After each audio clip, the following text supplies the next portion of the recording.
We are back with another worst to best. This is the sequence where I take an entire discography of a band and basically rate all their albums from worst to best. And this time we're looking at the UK experimental rock group that took the world by storm and still has, Radiohead. Radiohead was one of the first bands that I really got into that meant more than just a band. Like these guys were one of the few I would consider modern progressive rock bands or even contemporary progressive rock bands where even though what they were doing was very of the time in certain respects, they were also not afraid to just push the music so far forward where some people didn't even quite get it at the time. And sometimes those experiments worked extremely well and sometimes they didn't. The usual house cleaning and housekeeping rules of any worst to best. The first one is that these are only their studio releases. I'm not including any EPs, any special releases, any special editions, no live albums. They're just the studio released albums from them. So I'm not going to be including like side B for In Rainbows or the second album that they put out for King of Limbs. It's just the original package of that. As always, this is just my own personal opinion, so you know that I'm right. No, this is completely subjective. There's like no formulas that I've been using. There's no like checks and balances. It's literally my own personal opinion about these albums. Don't take them as gospel. Don't take them as, well, you're wrong because this is how you feel. This is just how I feel, man. Like, calm your tits. Yeah, and so in that sense, I'm not saying that the first album that I'm going to be talking about, like number 9, is their absolute worst album and you should, do away with it. Or that the number 1 album, the last album, is the absolute best and this is the only album you should look at. No. I'm just saying that if all the albums were laid out in front of me, which one would I grab first and which one would I grab last? That's how I rate these kind of things. So, all that taken care of, let's dive into Radiohead and start off with my least favorite project from them. Number 9.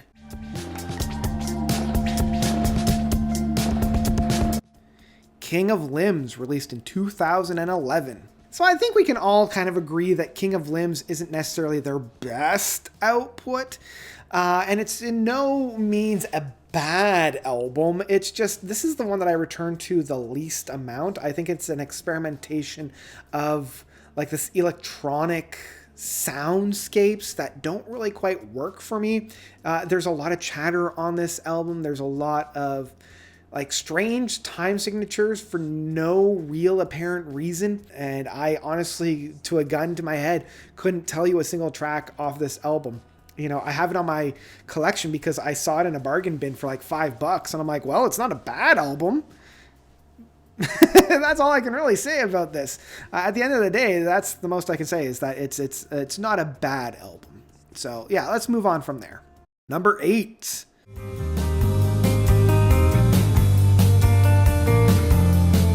Amnesia, released in 2001. So I know there's a huge fan base for Amnesia on the internet and in the world, and I get it. I do. Like, there are some tracks on this that I do enjoy. Like, the only one that I can really name is like Knives Out. It's probably the only real track on here that I want to come back to. And even though it had that kind of flavor and like it was right off the heels of Kid A, I don't know. I don't feel like this has aged all that well. I was confused about it when I first listened to it, and it never really got any easier to listen to. And I'd still feel like the title track / Morning Bells is just a weaker rendition of what was found on Kid A. I do feel as though it rode the coattails a little too hard of Kid A. And as I mentioned, I know there's a huge fan base for this album. It's just not really for me. There's a lot more experimentations on this album that kind of fall flat. So it's kind of where I'm at for Amnesia. Again, not a bad album, just not really my favorite from them. And I mean, Knives Out, as I mentioned, great track. It's a shame that it's here. Number 7.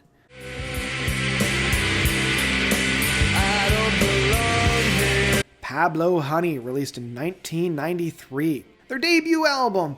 This one is probably a strange album, as it's more of like the grungy Brit rock at the time. Like grunge was really a huge thing in America, and you had a bunch of Brit UK artists coming out at that time that was kind of utilizing this. This was the album that got the public attention with Creep, but I mean, outside of Creep, there's not a whole lot of tracks on here that I feel all that excited about. It is, and I don't say this as a negative, but more as just a descriptor. It is very generic Brit rock of the time that I'm not all that excited for, other than Creep. So, and I mean, Creep has been played so often now that it's almost lost all meaning, which is a little bit of a shame because it is such a great track. Yeah, that's kind of where I'm sitting with Pablo Honey at the moment. It's one that I don't really return to all that often.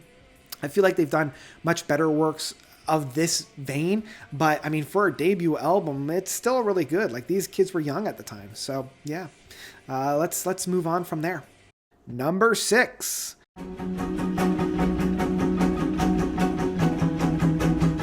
Moon-Shaped Pool, released in 2016. Now, this one was hard for me.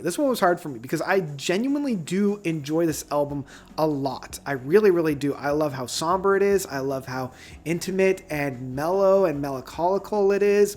I just feel like there's no real stay power. I don't feel like there's a whole lot of tangibility on here. There's a lot of ethereal sounds and a lot of really fun experimentations. It is kind of their last album that they've released up to this point. I like how different it is, but because there's not that tangibility of it, I don't feel myself coming back to it as often as I really want to.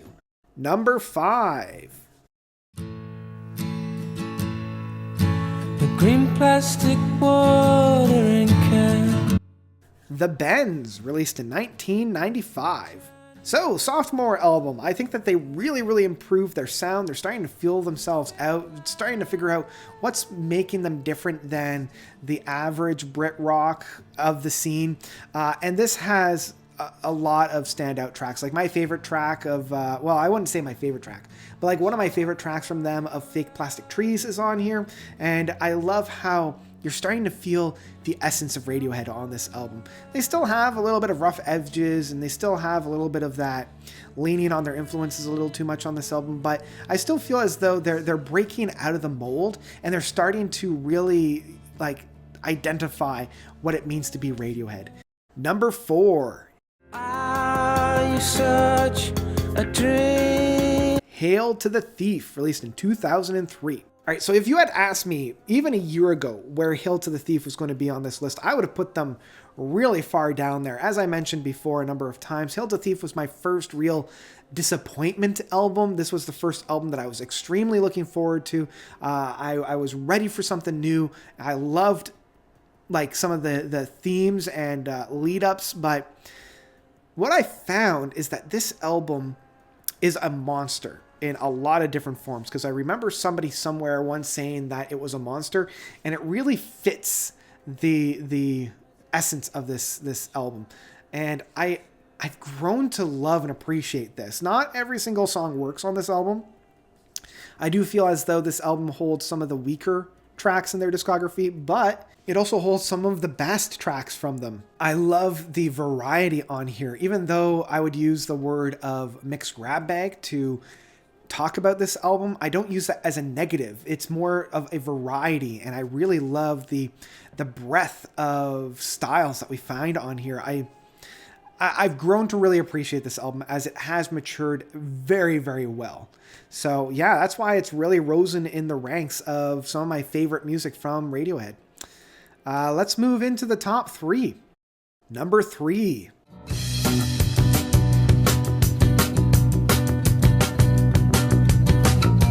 In Rainbows, released in 2007.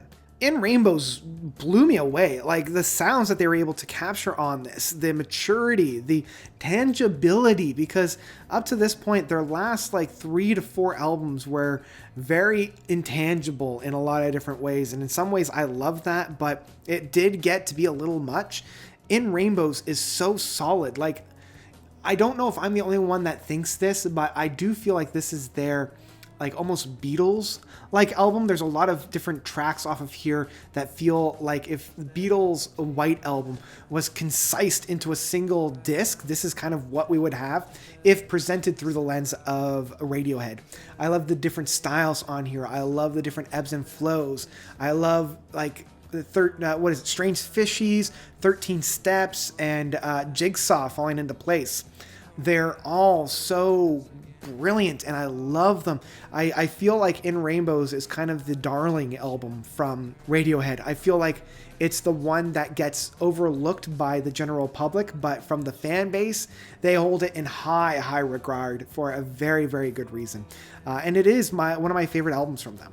So yeah, that's what I've got to say about In Rainbows. So knowing what number 2 is through process of elimination, we automatically know what number 1 is. So let's talk about number 2. And before I do, this is one of the hardest choices for me because these last 2 albums, like the wind can change, in my opinion, would alter a little bit on this. But I really had to sit myself down and think which one, if I had both of these in front of me right now, which one would I listen to first and which one would I listen to second? So this is the one that I would listen to second. So let's talk about it. Number 2.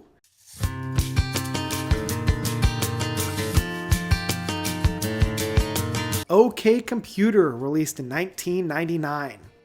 Now look, if you come up to me and say that OK Computer is your favorite Radiohead album, I 100% agree with you. Like, yes, of course it is. It is like one of the best albums ever written. The jump in quality from the Bends to OK Computer is staggering.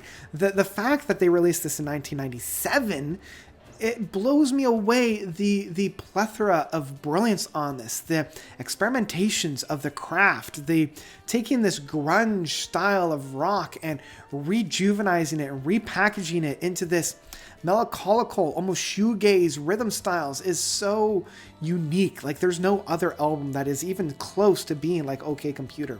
I love the themes. I love the concepts. I love how concrete it all is and how tangible it all is. It has the huge bangers of Paranoid Android, Karma Police.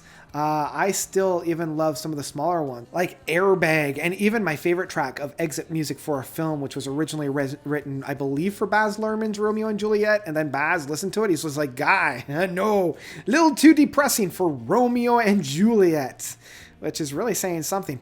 And the one thing that I really do enjoy is that some of the B-sides of this album, and I know I'm not including those in here, but some of my favorite tracks, like Man of War, I still love Man of War, and if they included this on, like if they included Man of War, or I still call it Big Boots, if they included that into OK Computer, this would have been like top tier Pantheon type of music.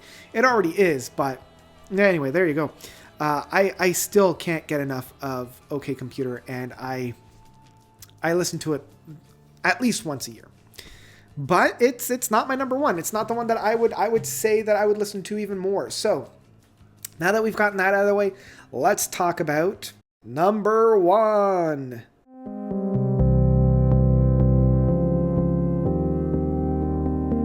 Kid A, released in 2000. Yeah, I know. This is my favorite. This one is my favorite, and I really had to do some soul searching about this, but the main reason why I love Kid A so much is it took that experimentation to a whole nother level. Like, OK Computer was still very grounded in the modern music scene, even though they had, elevated the music and moved the musical landscape so much further. Kid A put out music that nobody had ever even heard before. Like the musical stylings on this, the experimentation, the different soundscapes, you couldn't even really classify this as rock music.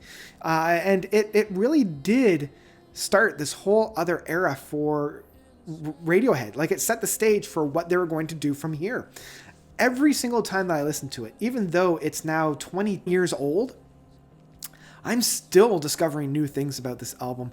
Every single time I listen to it. I listen to it at least 3 or 4 times a year, and each time I get so moved by it by the end. Once we get to Morning Bell, I am like a big mush of musical experience. I can't function.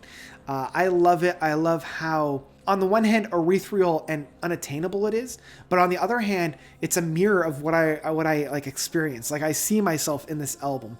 So yeah, I love Kid A. It is my favorite Radiohead album, and it's one that I easily come back to time and time again. So yeah, that's what I've got. That's what I've got for Radiohead.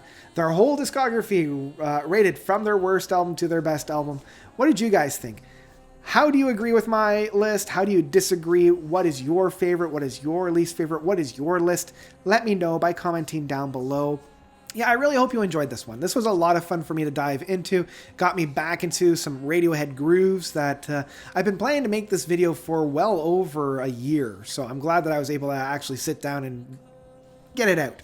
Yeah, that's all I've got. If you like what you see and you want to help support me, consider donating to my Patreon. I've left the link down below.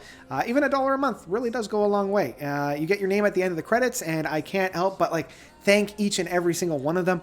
If you want to see more of what I do, check out my podcast, Quid Pro Quo. I've got that also on YouTube, so you can find it wherever you find your podcasts, as well as on YouTube. And if you want to learn more about role-playing games, check out my other channel, Notes on Tabletop Role-Playing Games, or Notes on TTRPG. I've left that link down below, so you don't have to go looking for it. And yeah, I think that's about it. So thank you guys so much for watching. As always, you guys are definitely the best. And until next time, Notes out.